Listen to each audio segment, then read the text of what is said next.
Hey guys, I wanted to come on today and show you these canvases that I got. We're going to do these in our classroom for Christmas presents for moms and dads of the students. So we got the 8x10 and I wanted to show you the 12 pack and just kind of show it to you how it looks right here, because this is how it's shipped. I was interested to know that they were, 6 panels side by side, and yeah, just wanted you to see how this looks. Now I'm going to unbox it and let you see what they look like individually. So once I open up the original cellophane, we had the 6 here, and they're individually wrapped as well. So we still have a stack of 6 here wrapped up, and then another stack of 6 over there.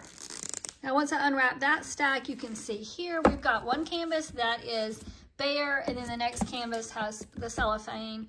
And then you can see how they're stacked. They're stacked so that this canvas will not get any sort of damage to it. So that's good, that the shipping is really good and the canvases aren't going to get nicked or scratched up in any way, because they have, every other one has the plastic wrapping on it.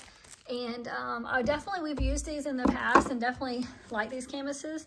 The back, you can see they do have the wood. So it's the stretch canvas over the wood frame.